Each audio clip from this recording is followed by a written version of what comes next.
All right, so get ready because today we are diving deep into some pretty unconventional stuff. Oh, yeah. We like to look at these business models for group homes, Right. and this one is especially wild. Okay. Um, we are calling this deep dive Landlord Partnerships. All right. And we're pulling this from a YouTube video Okay. by a guy named Johnnie Trummp, Okay. and his channel is called Slim Haven Group Home Gorillas. Interesting name. Yeah, and this guy is operating in Michigan. Okay. And basically what he's advocating is a way to run a group home out of a rented property. Okay. So this is not like the typical buy a big house and Right. get all the licenses and permits. Yeah. This is like a much more kind of under-the-radar approach. Interesting. So what do you think about that just right off the bat? Well, I mean, it sounds risky. Yeah. But I'm also kind of curious, like, how does he even propose doing this? Okay, so let me break it down for you. So step one is you find a landlord who has a move-in ready property. Okay. Doesn't have to be anything fancy, just something that is ready for people to live in. Makes sense. Step two, you offer them slightly above market rent. Ah, okay. So incentivize them a little bit. Exactly. You want to sweeten the deal, Right. make it appealing. Right. Then you tell them that you're going to be responsible for all the minor repairs. Okay. The little things that come up. So the landlord doesn't have to deal with it. Exactly. No headaches for the landlord. Got it. And then you promise them Okay. that you're not going to bother them with major repairs. Like what kind of major repairs? So we're talking roofing problems, plumbing, HVAC, anything big. Okay, so basically the landlord just collects the rent Pretty much, yeah. and has minimal involvement with the property. That's the idea. Huh.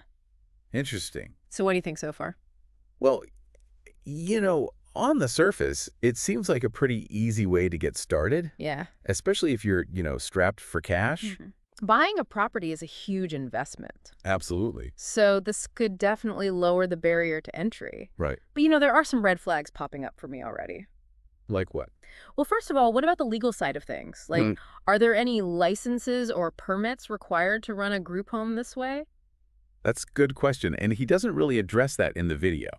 And what about the landlord? Like, are they aware that it's a group home?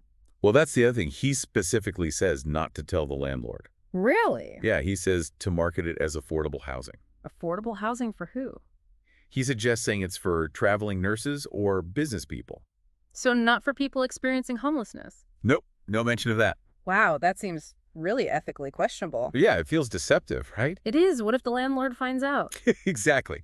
That could lead to all sorts of problems. Not to mention the potential harm to the residents. Right. They might feel misled or exploited. Absolutely, and it perpetuates the stigma around homelessness. It's like we're trying to hide these people away. Exactly, and that's not what we should be doing. It's important to be transparent and ethical in this business. Couldn't agree more. And then, get this, he goes on to say that you shouldn't enter into a formal partnership with the landlord. Hold on, so he's suggesting running a business with no legal agreement. Yeah, pretty much. That is incredibly risky. Right. What if something goes wrong? Who's liable? Exactly. It's a recipe for disaster. Formal partnerships are there for a reason. They protect both parties. Exactly. They outline everyone's responsibilities and liabilities. It's just common sense. Absolutely. So after hearing all this, what do you think about this landlord partnership model? Well, it's definitely a shortcut, but it comes with a lot of potential pitfalls. Yeah, those red flags are waving pretty hard. Exactly. Lower startup costs are tempting, Right. but you can't put a price on ethical conduct and the well-being of your residents. So what would you say to someone who's listening and thinking about starting a group home? I would say do your research.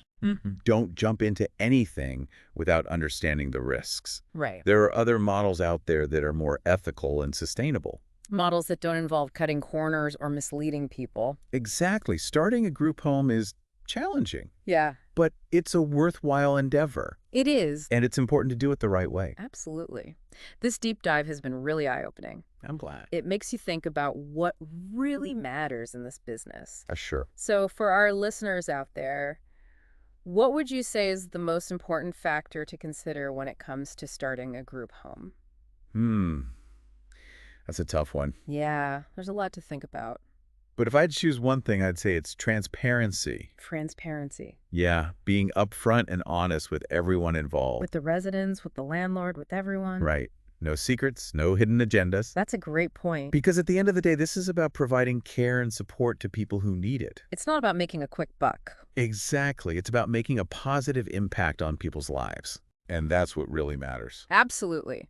So if you're passionate about starting a group home, make sure your actions align with your values. And do your research, find a model that is both ethical and sustainable. And remember, there are resources available to help you along the way. Don't be afraid to ask for help and guidance. There are people who want to see you succeed. And who want to see these homes thrive. Exactly. So go out there and make a difference.